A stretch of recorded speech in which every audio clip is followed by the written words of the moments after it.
I would like to introduce Yana Garcia and Vanessa Galavz, who are going to be talking about achieving environmental justice for California. Yana was appointed by Governor Gavin Newsom in August 2019 to serve as Deputy Secretary for Environmental Justice, Tribal Affairs, and Border Relations at the California Environmental Protection Agency. Prior to that, she served 2 years at CalEPA as Assistant Secretary for Environmental Justice and Tribal Affairs. Vanessa focuses on public health issues related to environmental disparities and socioeconomically disadvantaged communities. We have a lot of faculty who are interested in these areas. She is Mexican-American and experienced firsthand the struggles of living in an underserved community in Los Angeles, and was first in her family to attend college and graduate school. We applaud that, of course. She has experience in multiple aspects of the public health field, including determinants of health, biomarkers of exposure and susceptibility, cumulative impacts, industrial hygiene, exposure assessment, participatory research, community science, and science policy work. In light of the election results and one of the proposals that was on the California initiative elections, it'd be interesting now to hear how achieving environmental justice for California can proceed. So I give you Yana and Vanessa. Hi, thank you. So Yana, you're on mute, but Yana and I kind of discussed, we thought it would be more interactive to ask each other questions to just portray what's going on at CalEPA. So I have the first question up that I want to ask Yana. And so Yana, what is it like to lead environmental justice, border and tribal issues for an organization such as CalEPA? Hi, and thank you. Thank you for having me. Hopefully I'm not being graded on my performance here on Zoom today. Thanks for your patience as I have a little bit of technical difficulty. You'd think that I'd be used to this after now several months engaging like this, but always fun to have surprising technical difficulties. Thanks for having me. Thank you for the question, Vanessa. I'm really excited to be here with you all. I will try my best to be brief, but I will say at a very basic level, addressing and being engaged in all three of these areas of work is nothing short of exhausting. It is also very exciting and fulfilling, and there is never a shortage of issues to work on. And that is both in the context of what I call kind of pushing back on the bad and also building the good in the years to come. So thinking about how we can curb some of the sources of pollution that have been disproportionately impacting communities of color and low-income communities for far too long, and also creating ways to invest in the capacity of those same communities to really be a part of designing what our future holds. So as you mentioned, Vanessa, I engage in three key areas of work: environmental justice, tribal affairs, and California-Mexico border relations.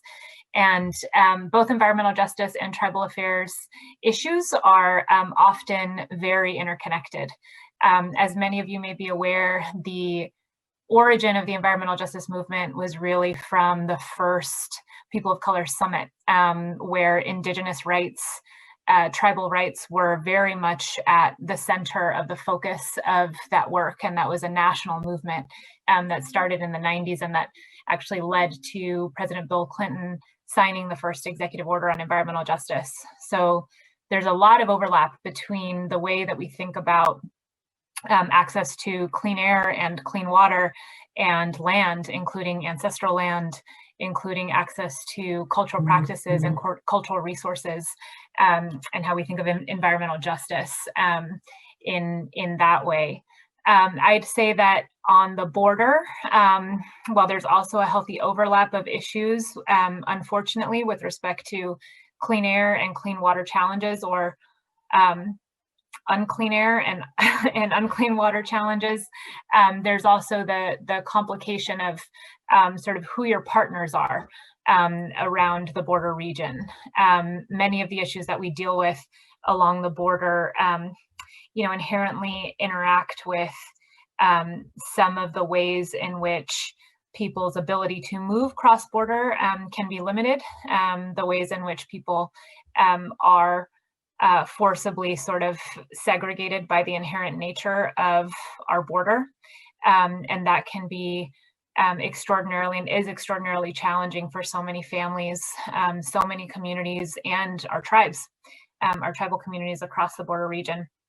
And so some of the things that we work on specifically, as you can see here in the image, the image under Big Valley Band of Pomo Indians is actually an image of our Tribal Advisory Committee. One of the things that we do at CalEPA is convene a 7-member Tribal Advisory Committee. These are tribal representatives from all across the state, from both federally recognized and non-federally recognized tribes that work with CalEPA and that work with all of our boards and departments to consider ways that we should be enhancing our relationship to tribes, to think about ways in which our decision-making directly impacts tribes and tribal communities across our state, and how we can better consider the concerns for tribal communities.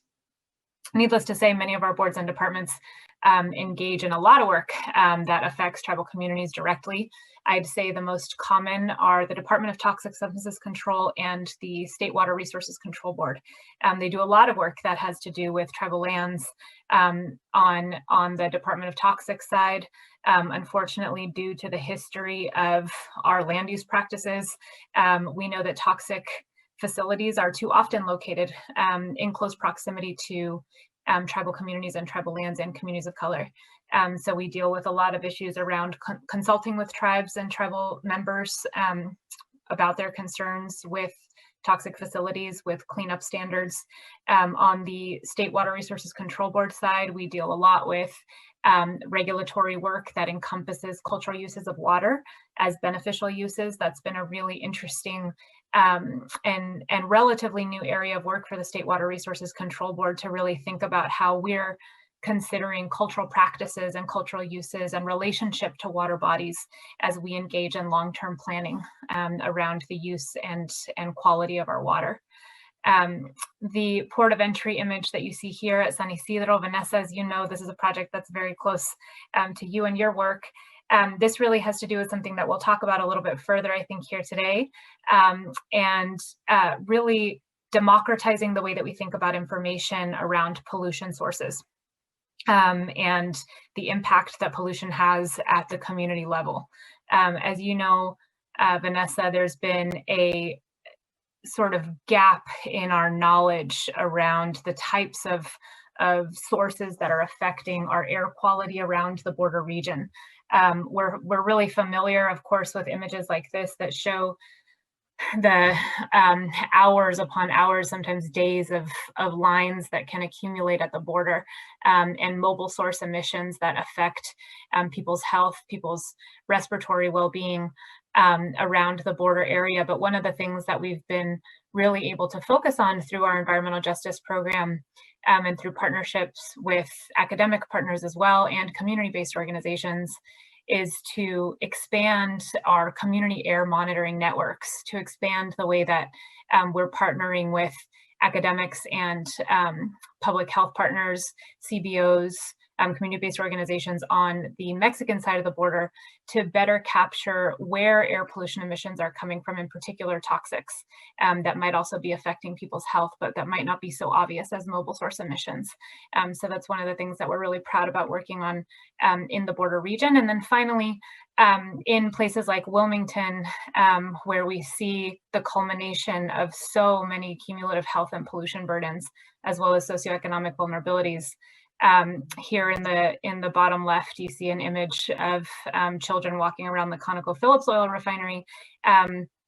And this is an area where communities are very much at the impact of the fossil fuel industry, both from an extraction standpoint and from a production standpoint.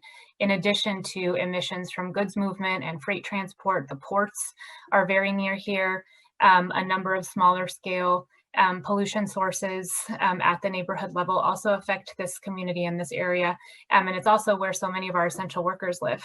At this point, when we're thinking about public health pandemics like COVID-19 and the impacts that has on communities of color and low-income communities, the same communities that are at the impact of climate change effects, as well as pollution impacts and the resulting health burdens, are our very essential workers who are also being exposed to and tragically dying from the virus at alarmingly higher rates than white residents throughout our state.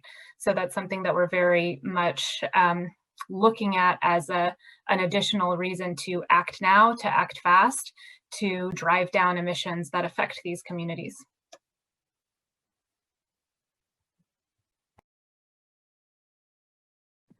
Thank you, Yana, for answering that question. So I have another question for you. How do you integrate environmental justice into policy, and what does that mean?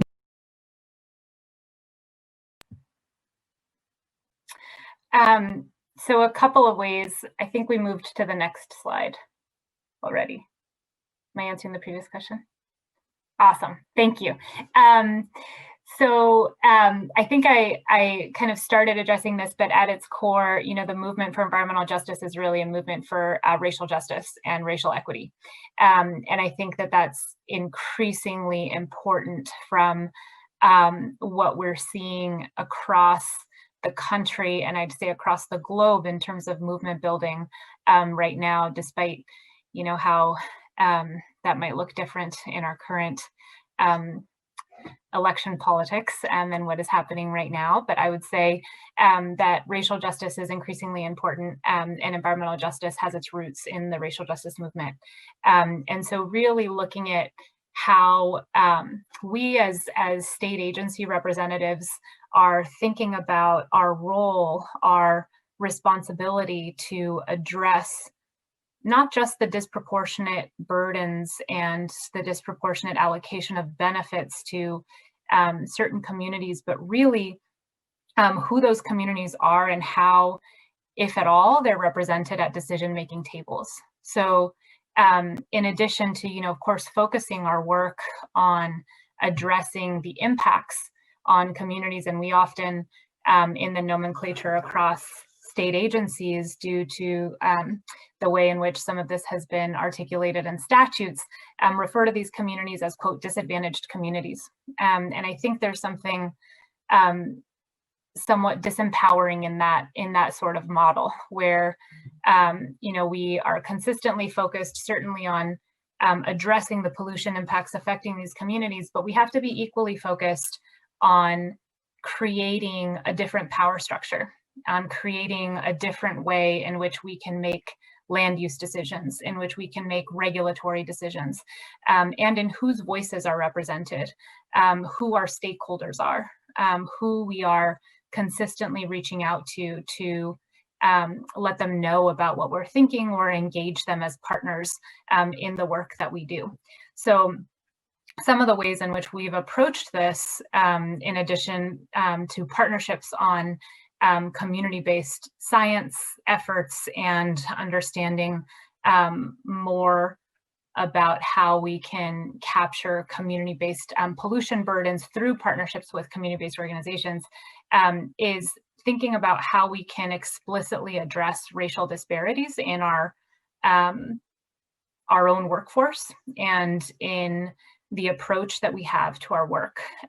So we do this by looking at how communities of color are represented throughout our boards and departments at the leadership level, through our staff, through the ways in which we're delivering or falling short in delivering multilingual, culturally relevant and sensitive information, and to the ways in which we're capturing the particular vulnerabilities affecting communities of color.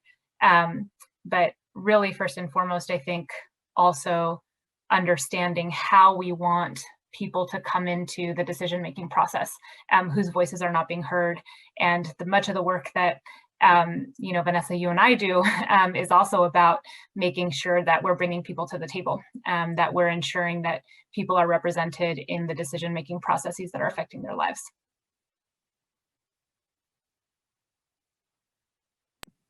Thank you, Yana. I do have another question for you.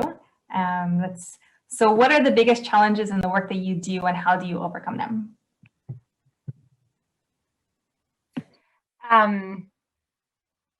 This is a good one. I think one of the biggest challenges that I think is really ripe to overcome, and I'd love, thoughts from the group, and maybe we could talk about this a little bit in Q&A, on how we could do this. But I think one of the biggest sort of narrative challenges that we have a really hard time moving away from is this idea that communities have to choose between their health and their economic well-being. And it seems like this should be pretty dated or outdated at this point. Like we should have moved away from this sort of fake dichotomy, but it continues to come up in various contexts. And I think one of the primary ways in which it's coming up is through the work that we're doing to move away from combustion fuels, to move away from fossil fuel production and consumption, and thinking about how the impact to jobs and economic sustainability and well-being at the community level will be affected. And I think the answer, the solution, is really, again, for us in the environmental justice movement, for those of us in the environmental justice movement and who really care about environmental justice issues and racial justice issues, the answer is really within kind of radically changing the way that we develop solutions and who it is we're talking to and how we are thinking about regional and local needs.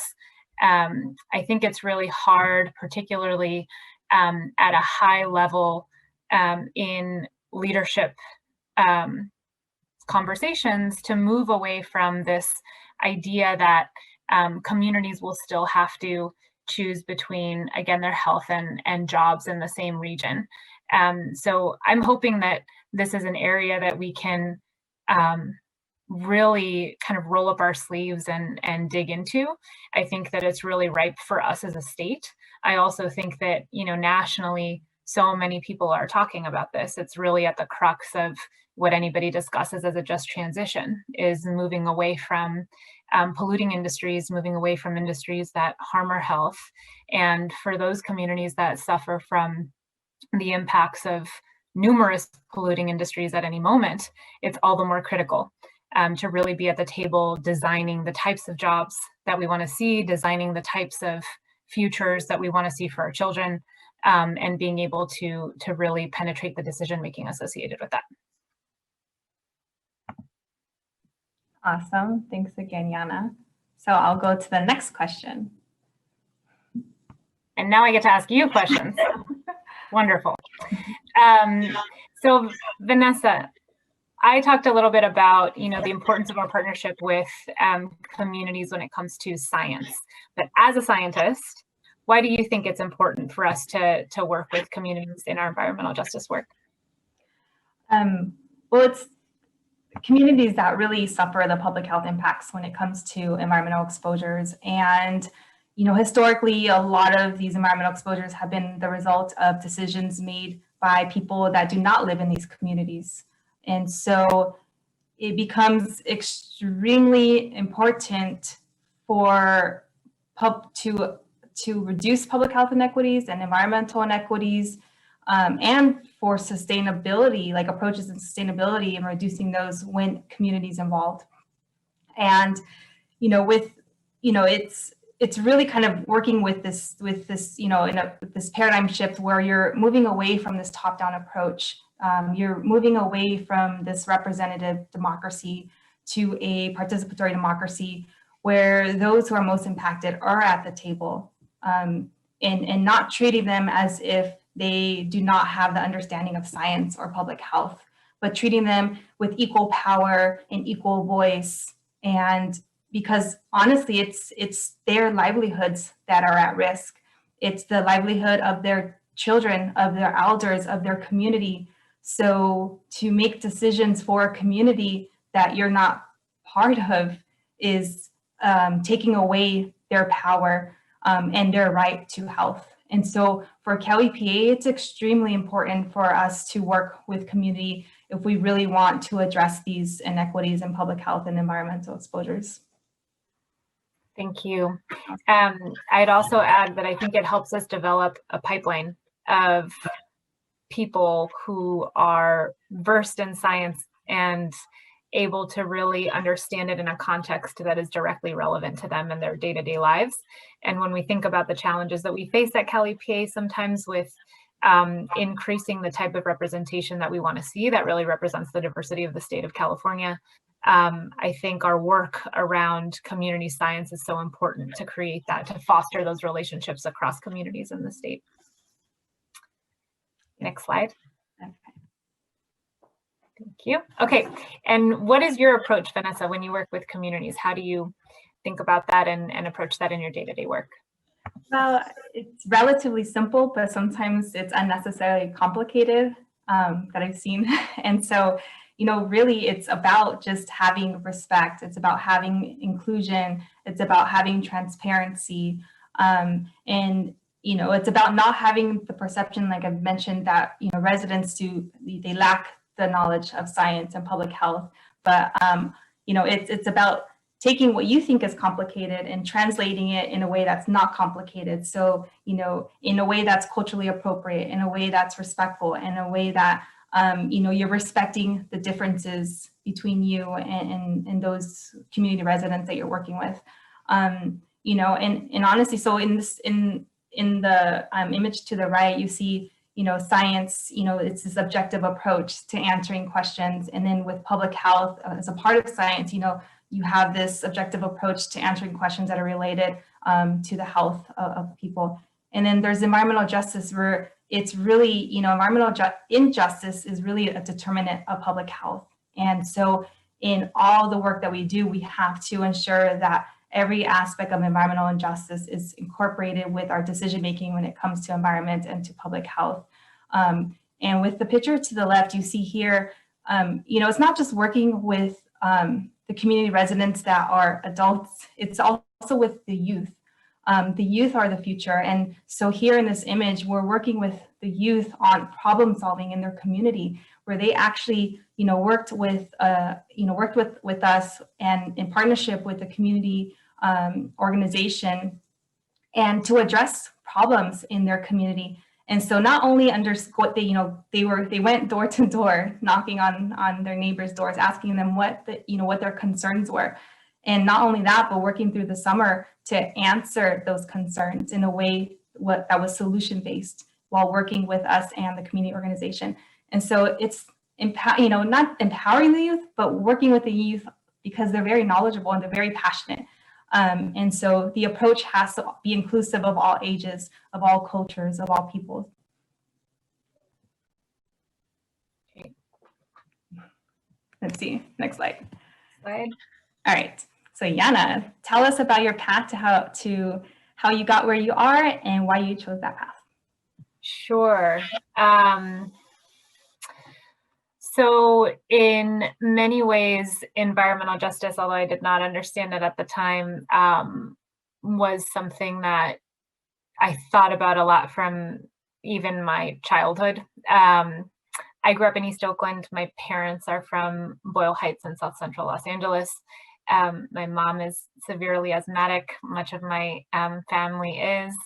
And I just grew up with a lot of thinking about a lot of pollution sources, but not really understanding that it would be abnormal to have them around so often. I'm very privileged in the sense that I am able to travel back and forth from Mexico. And for a couple of years, my family went and lived in Mexico.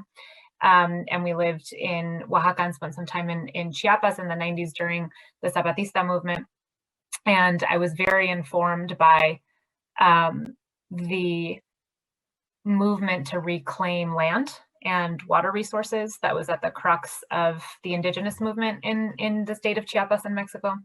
So I really thought about that a lot, kind of in my teenage years and during my higher education path. I went to UC Santa Cruz, which is also sort of was at the time at least a very environmental sciences focused school.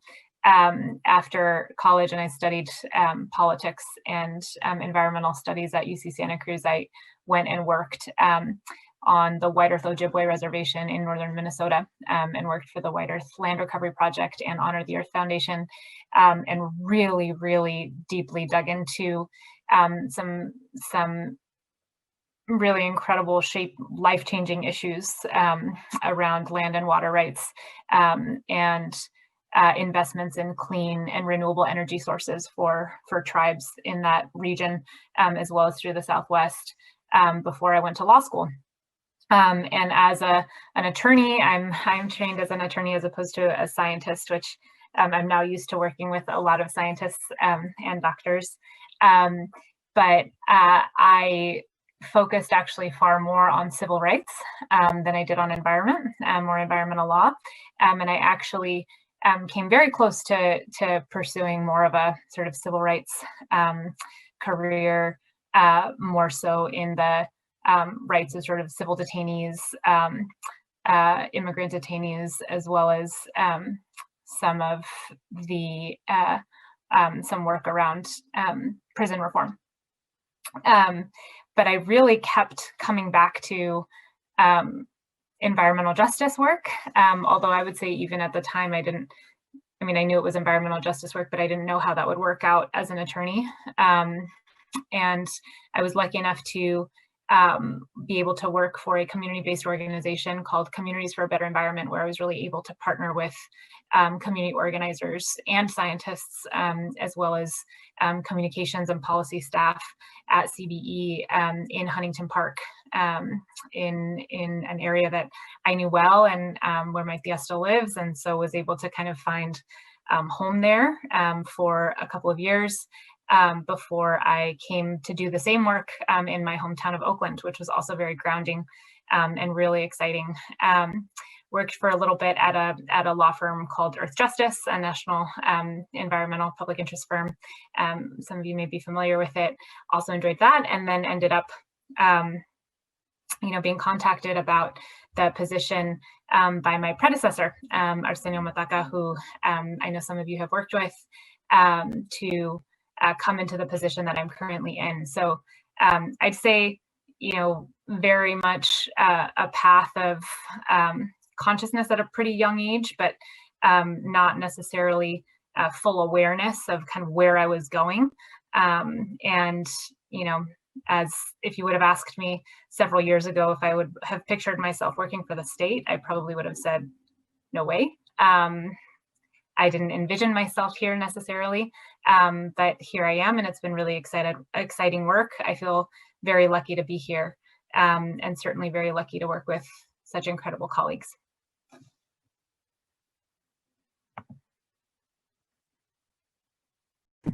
This would be a great time for any questions from folks.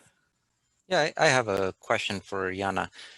So would you, well, not a question, but a request. Would you please expand on the work that entails with policy when it comes to tribal land, considering treaty rights and obligations by the federal government in its jurisdiction over tribal lands, and how that impacts environmental justice work? I'm sorry, I can't tell who's speaking. Ray Soto. Hi. Hi.